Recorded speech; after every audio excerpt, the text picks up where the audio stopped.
Hi, Wildcats. Welcome to Hogwarts. The STEM Lab. You are probably sitting in a chair as you're watching this, just like I'm sitting in a chair right now. What keeps us in the chairs? Why don't we float away into space? The answer is the force of gravity. Gravity is a force that pulls every object toward every other object. That means that we all have our own gravity. However, the force of gravity is very weak unless one of the objects is very large. For example, if you're standing next to your friend, you aren't pulled together by gravity because the force is too weak. But because Earth is so much larger than us and has way more mass, we can feel it pulling on us. This pull is called our weight. Gravity is always a pull, never a push, and the force of gravity is larger when the masses are greater. Let's think about an astronaut on the moon. The first moon landing was on July 20th, 1969. This is Buzz Aldrin, the second man to walk on the moon. He stepped out of the spaceship shortly after his fellow astronaut, Neil Armstrong. Neil was the first person to ever walk on the moon. His mass on the moon is the same as it was on Earth, but because the mass of the moon is so much smaller than Earth, the force of gravity is smaller, so he'll weigh a lot less. If he weighs 200 pounds on Earth, he'll only weigh 34 pounds on the moon. Let's hear him talk about how different it is to walk on the moon due to having less gravity. All right, you do have to be rather careful to keep track of where your center of mass is. Sometimes it takes about 2 or 3 paces to make sure that you've got your feet underneath you.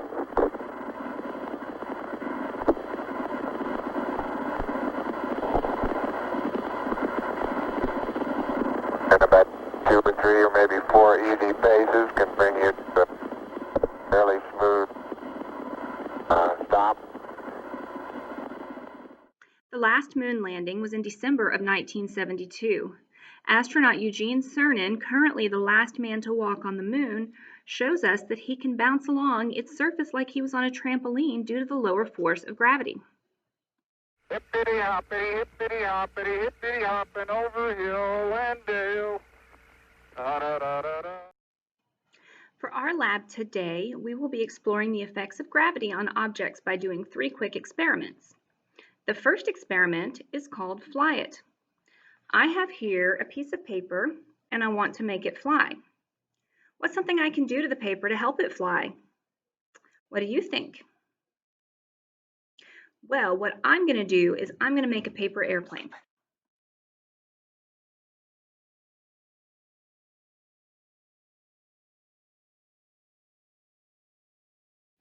I'm going to stand on this piece of tape and I'm going to make my airplane fly. Ready?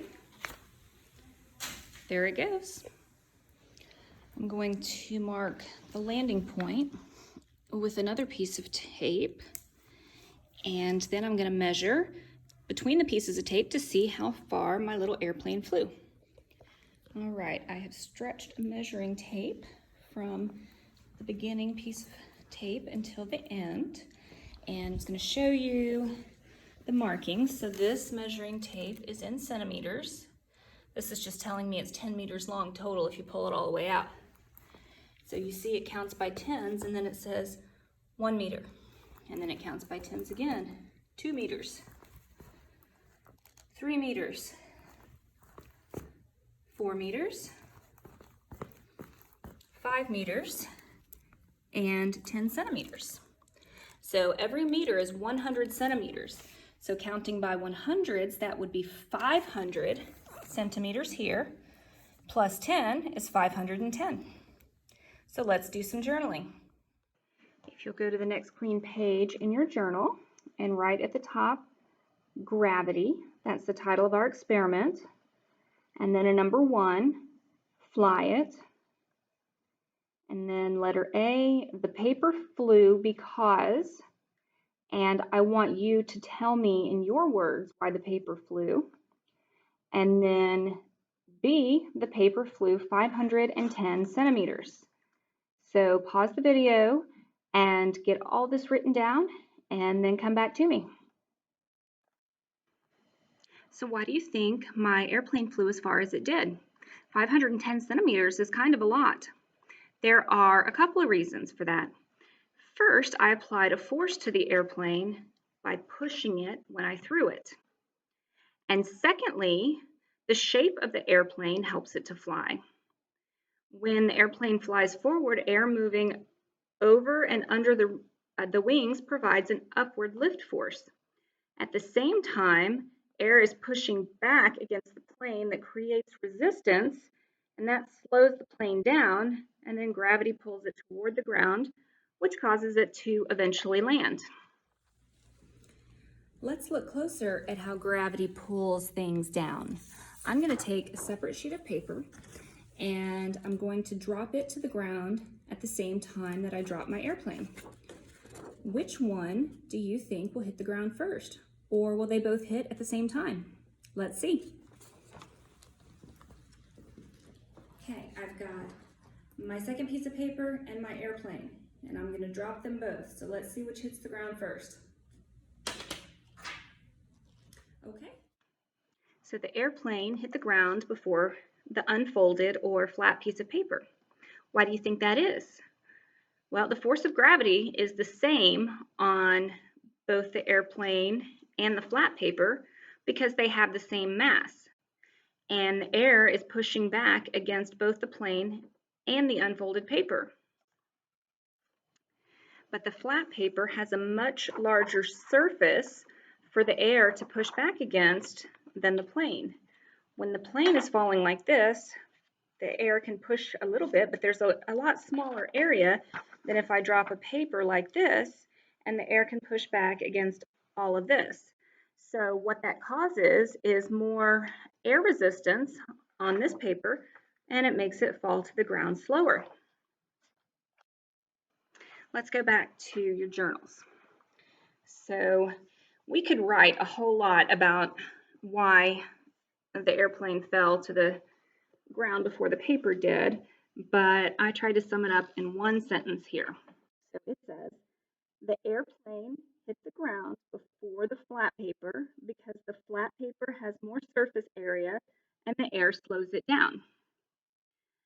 So I would like for you to try to write this whole sentence down, pause the video, take as much time as you need, and I will be here when you come back. Our next experiment is called foil drop.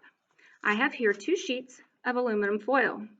They're the same shape and the same size. I'm going to take one of the sheets and wad it into a ball. So if I drop this sheet and this sheet from the same height at the same time, what do you think will happen? Will one hit the ground faster than the other, or will they hit the ground at the same time? Let's find out. Okay, are you ready? Here's the ball, here's the sheet. I'm going to hold it right here and drop. What did you notice? Which landed first? Our little sphere or the sheet of aluminum foil? If you were paying attention, you saw that the sphere hit quite a bit before the sheet of aluminum foil did. So like the paper, in the first experiment, both pieces of foil have the same mass and the force of gravity is the same, but because the square has more surface area for the air to push back on, it takes longer to fall to the ground than the sphere does. All right, back to the journal. We're going to write another sentence. It's not too long, and then we only have one experiment left after this, but I would like you to put a number 2, foil drop. And the question we're trying to answer is which one hit the ground first and why. So the sphere landed before the square because the square has more surface area and the air slows it down. All right, take your time, write it down, and we have one more quick experiment. Our last experiment is called clay drop. So I have 2 Play-Doh spheres. I have a big one that is 100 grams in weight, and then I have the small one that's 10 grams in weight. So what I'm going to do is I'm going to drop both of them at the same time, and I'm curious what you think will happen. So let's go back to the journals. We'll get it set up for this one. All right, so let's do a number 3, clay drop. And then I think, and I want you to let me know if you think that the big one will hit before the small one, or the small one will hit the ground before the big one, or if you think they'll both hit the ground at the same time. So take your time, write your hypothesis, and then we'll come back and we'll do the clay drop. So that we can see what happens in our clay drop the best, I'm going to drop them from the same height, and I'm going to drop them into this little bit of water.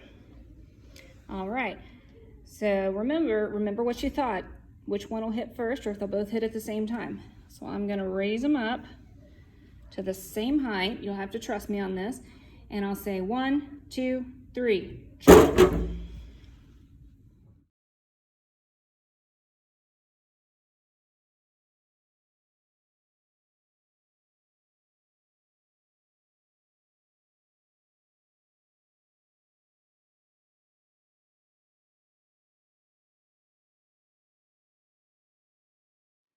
All right, one more thing for the journal. So if you go back and under your hypothesis, write the word result, and then write a sentence about what you noticed. So take your time, pause the video, and come back when you're done. So what happened?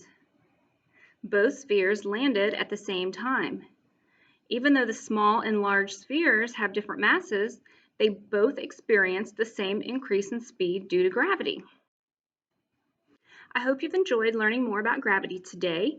And to close, I'm going to leave you with one final video. So in this video that I'm going to show you, it's from July of 1971, and astronaut David Scott is testing the force of gravity on the moon by dropping a hammer and a feather at the same time. So what do you think is going to happen? Which one's going to hit the ground first, or will they hit at the same time? Well, let's find out, and I'll see you next time. Bye. Well, in my left hand I have a feather. In my right hand a hammer. And I guess one of the reasons we got here today was because of a gentleman named Galileo a long time ago who made a rather significant discovery about falling objects in gravity fields. And we thought that where would be a better place to confirm his findings than on the moon. And so we thought we'd try it here for you. The feather happens to be appropriately a falcon feather for our falcon. And I'll drop the two of them here, and hopefully they'll hit the ground at the same time. How about that? Which proves that Mr. Galileo was correct in his findings.